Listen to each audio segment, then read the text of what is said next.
rises to almost 6,000 in Nigeria. Presidential task force briefs President Muhammadu Buhari on situation, plus more successes in security operations across the country. These and more on Panorama, reaching you live from Abuja. I'm Elizabeth Omori. We'll be right back.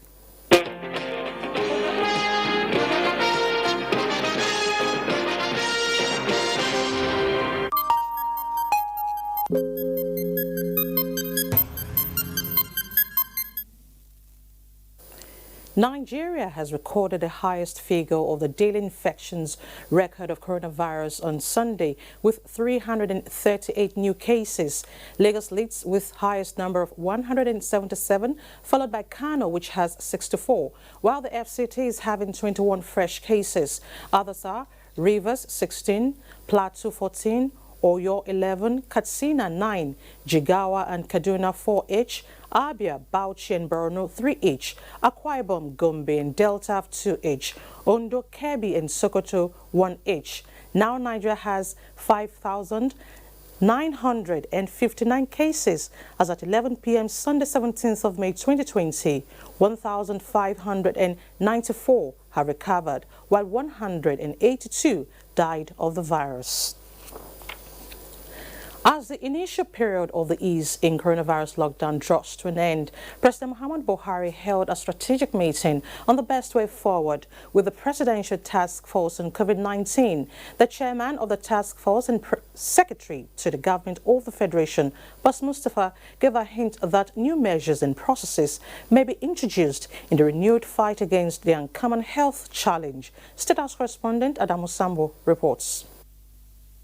Keeping everything in perspective in the battle against the coronavirus pandemic, members of the Presidential Task Force on COVID-19 once again converged on the nation's seat of government.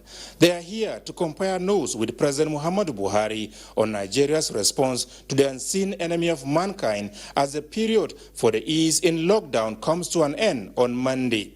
Discussions centered on the activities of the task force, effectiveness or otherwise of the measures introduced so far towards containing the pandemic, as well as available options for future engagement. What proposals were brought today for consideration of Mr. President, looking at it holistically, it will put us in a better frame to deal with the future. Because we are in for a long haul. This is not a short distance race, it's a marathon, and we have to keep everything in perspective. The Presidential Task Force remains worried that although a recent opinion poll shows majority of Nigerians being aware of coronavirus, their adherence to the rules of engagement in the fight against the disease leaves much to be desired. What we intend to do now as a task force is to come down to the level of having the communities take ownership of the response. Let the communities acknowledge the fact that there's a COVID-19 that is deadly, that it can ravage their health and their wealth. And the most important thing for them to do is to begin to take personal responsibility on dealing with it. All of them should be overseers of their communities. They should watch out for people who have symptoms for testing and isolation. That way you plug them out of the community and you reduce the risk of further transmission. During the meeting, President Muhammadu Buhari appreciated the task force and those in the front line for their commitment and patriotism in the onerous task of eliminating COVID-19 in Nigeria. The President expressed his appreciation to all the agencies that have contributed to where we are today, that in spite of the difficulties and the fact that as a nation we lack the capable infrastructure, looking at what is happening to the developed world, where countries that have traditionally established health institutions with all the palliatives, with all the privileges, with all the schemes that guard its people have crumbled at the wreck of COVID-19. But we are still standing, doing our best in the circumstances to ensure that at least we provide the necessary directions. Mr. Bas Mustafa says the PTF is yet to take delivery of the Madagascar cure for coronavirus, saying, however, that even after doing so, President Buhari's position that such herbal postulations be dealt with scientifically remains sacrosanct. From the State House, Adamu Sambu, NTA News. Still on COVID-19, in the wake of recommendations by the Ministerial Task Force on COVID-19, Sokoto State Government is evolving strategic plans in partnership with the federal government and other technical partners to curb the spread of the disease. This came to the fore when the Ministerial Task Force paid an assessment visit to Sokoto State. Dalhatu Abdullahi reports. The visit of the Ministerial Task Force is in line with the directives of the Federal Ministry of Health over concerns on the unexplained death in the state. The team, which worked with the State Task Force on COVID-19 to visit some health facilities and cemeteries, was also at the government house to brief the governor on their mission. They observed that the state government has an excellent work plan which needs to be transformed, acknowledging the testing and holding capacity, mass use of face masks, and possession of a fleet of ambulances for rapid response purposes. The team, however, advised that adequate accommodation be provided for the doctors and nurses taking care of COVID-19 patients to avoid risks of taking the virus to their families after treating the patients. They need a strategic plan that has to be holistic, longer term, and more ambitious, because there are several changing phases of the epidemic, and we are willing and available to support the state to finalize this. Governor Aminu Waziri Tambol told the visiting health experts that the state government has been actively working with the relevant stakeholders to tackle the spread of the pandemic. We shall continue to do all of those things and enforce all those measures that have given us these very, very encouraging results, both the short-term, the medium-term measures. A formal report is expected to emanate from the Federal Ministry of Health on the visit.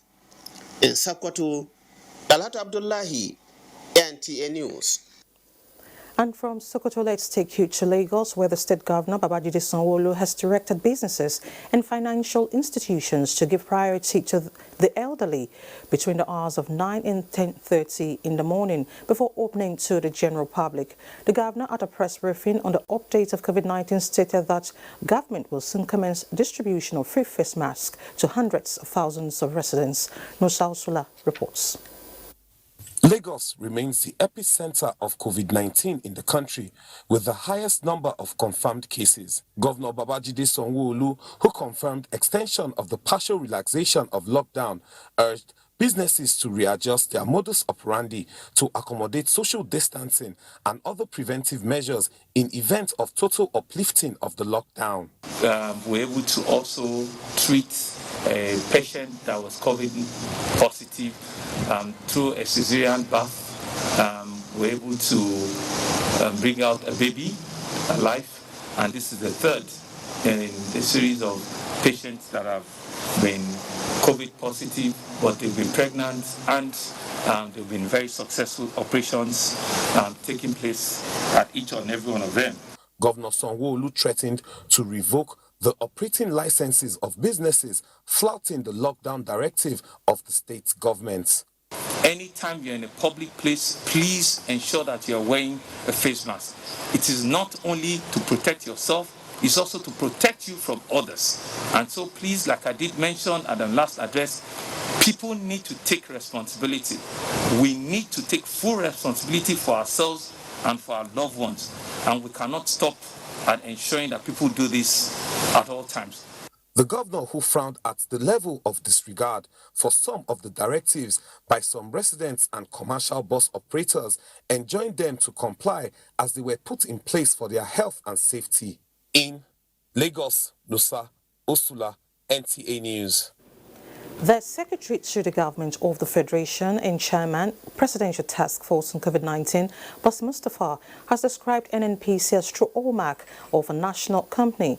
He gave the commendation in Abuja at the presentation of 20 ventilators by NNPC and partners to boost the federal government's fight to curb community spread of the virus. Lydia Sampson reports. COVID-19 has unleashed a new strand of terror across the world.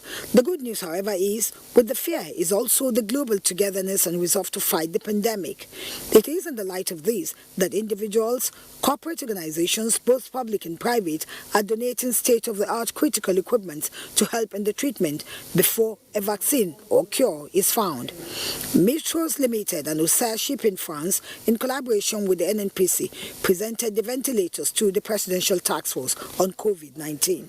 With this, we have practically given a ventilator materials to every state of the Federation and an ambulance to every state of the Federation, and we're also constructing permanent structure in at least 14 states of the Federation. Part of our corporate social responsibility, we decided with Auxerre to deliver this modern 20 of these modern ventilators to NNPC, knowing that it will get to the right hands.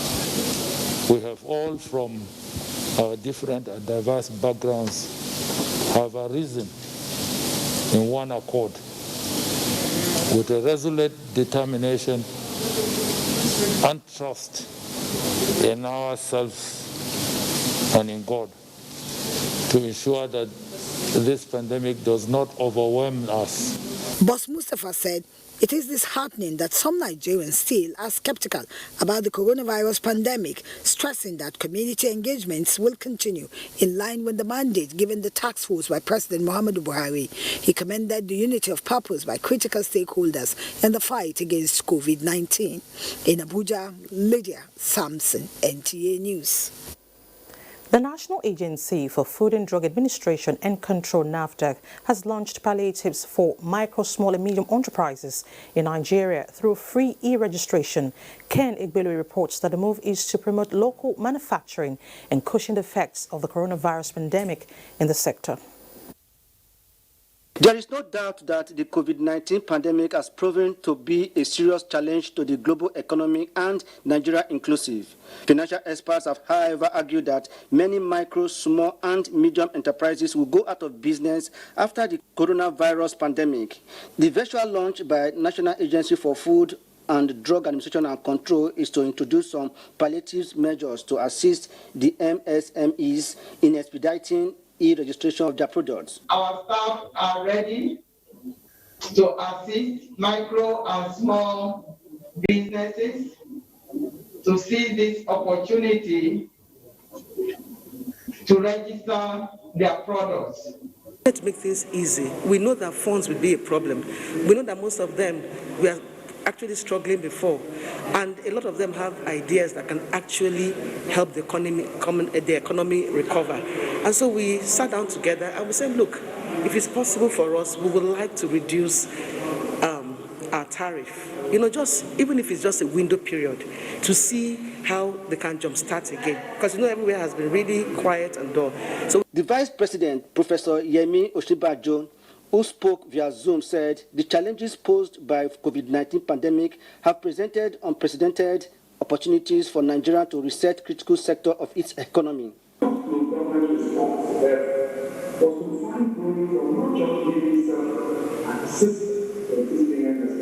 The stakeholders' virtual meeting also provided an opportunity to strengthen the productive capacity of MSMEs in Lagos. Ken Igbeluge, NTA News.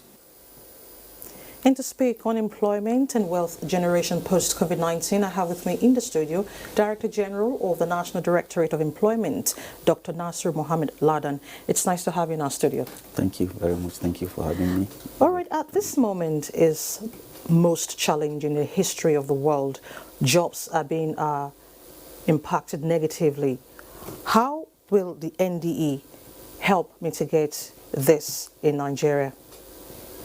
Thank you very much. You see, this is a challenging time because it's something that is unexpected, but as they used to say, one should always expect the unexpected. We in the NDE, the mandate given to us by the government is to create jobs, provide employment through entrepreneurial skills development, and that is what we are doing exactly. For the question you have asked, we have a lot of intervention programs in NDE. Okay. Some of us are very much aware. The activities of NDE is on day-to-day, throughout the year. virtually every day. We have people that were training, people that are undergoing training in various trades, and people that are resettled after they finish their training, because by the time you train somebody on a trade and he graduated, if you did not settle him, either in form of cash or give him startup packs, you have wasted your time, and at the same time wasted his time, because he will still be in the same labor market. For the programs we are running, as far as the issue of COVID-19 is concerned, we concentrate more in a situation whereby we have a program called MIS, Micro Enterprises Enhancement Scheme. We have been doing that before, but we put more emphasis on it during this period. SMEs generally? Yes.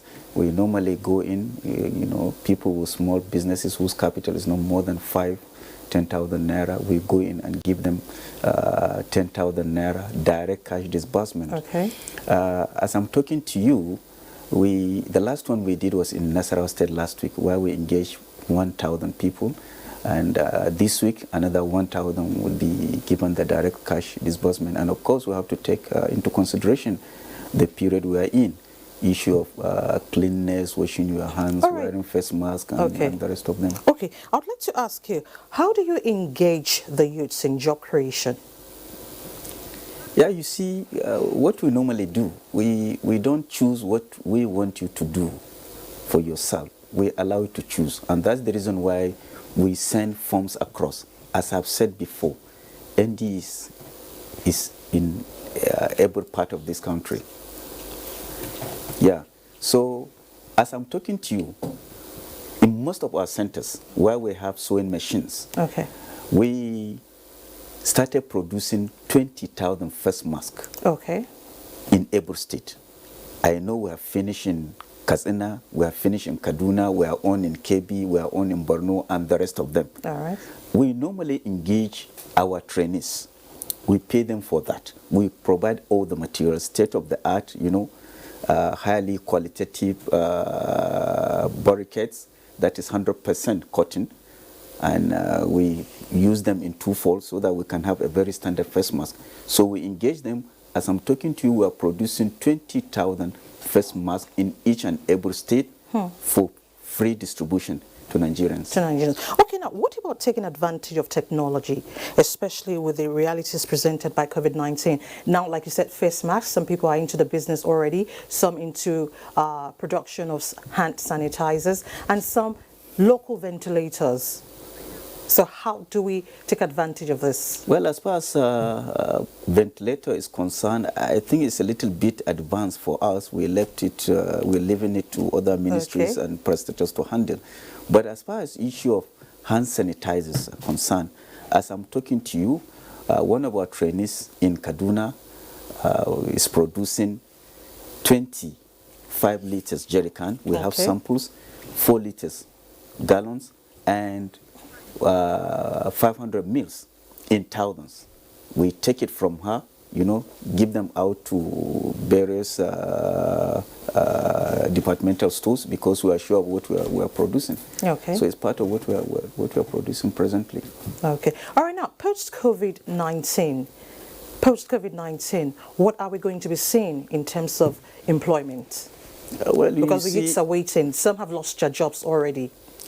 Yeah, you see, we post-COVID, definitely with the palliatives coming from the federal government and other supporting agencies and private companies and the rest of them, they are doing great.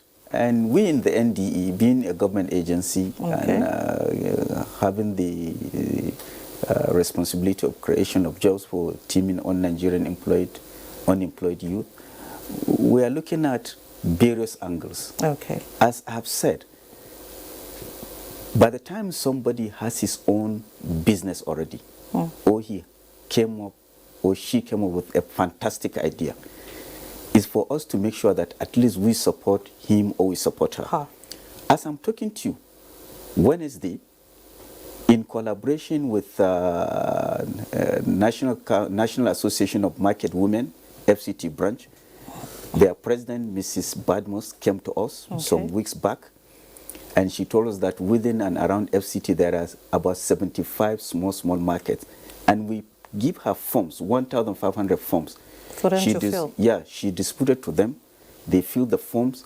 As I'm talking to you, by tomorrow or next tomorrow, we are going to take them in batches to our Bori Center, and we are going to give them direct cash backing to each and every one of them so that they can add up to their existing businesses. Existing business. Yeah. All right, we want to thank you for your time. Thank you so much for coming to enlighten us. Thank you very much. So there's hope after COVID-19. Yes, and just to add to what I've said earlier, our face mask, each one of them has a special package.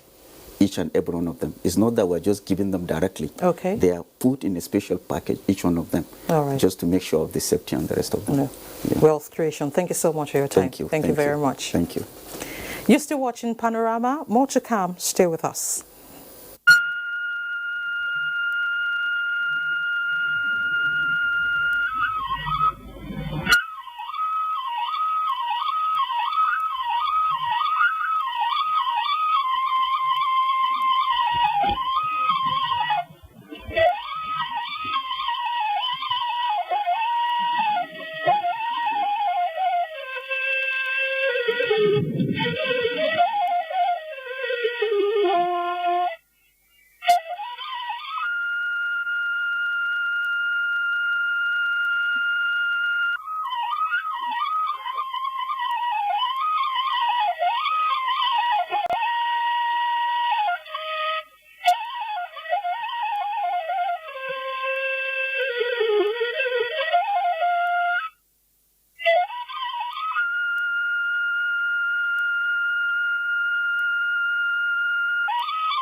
Thanks for staying with us. Now let's talk security. President Muhammad Buhari has authorized the commencement of a major military operation to sweep bandits and kidnappers out of Katsina State. A statement released by the president disclosed that a major proactive operation by special forces, which details are being kept secret, is now in progress to replace the reactive strikes against insurgent camps. To give a full effect to the exercise, a planning team is already in the state, selecting targets and making preparations for the execution of the unprecedented operation. The Chief of Defense Staff, General Gabriel Olonishakin, who has been measured in issuing official statements on the ongoing exercise, briefed the president on plans he intends to flag off shortly. President Buhari, who expressed sadness over the recent attacks in the state, extended his condolences to the families of those killed and prayed for the recovery of the injured. 20 Boko Haram and Islamic State's West Africa province terrorists have been killed by troops of Operation Lafia Dole in Borno State. A statement by the Coordinator Defense Media Operations, Major General John NTA, indicates that the criminals, armed with mortars and rocket-propelled grenades, were intercepted on their way to attack villages in northwest Baga town. Major General NTA notes that several arms were captured from the encounter. The Chief of Army Staff commends the troops' gallantry and directs them to remain resolute towards eradicating the criminals. Meanwhile, troops of Operation Wild Stroke deployed to Benue and Taraba states have raided the hideouts of one of the most wanted criminal gang leaders called Ghana. A statement by the coordinator, Defense Media Operations, Major General John Enenche, indicates that 2 members of the criminal gang were killed during the operation that spanned through Umtan village, Council area of Katsina Ala, local government area of Benue State. Major General Enenche notes that several arms, camouflage, and assorted charms were recovered from the operation. Machine guns, camouflage headgears, and poisons were recovered from the encounter. And now to sports. Handball Federation of the Niger commenced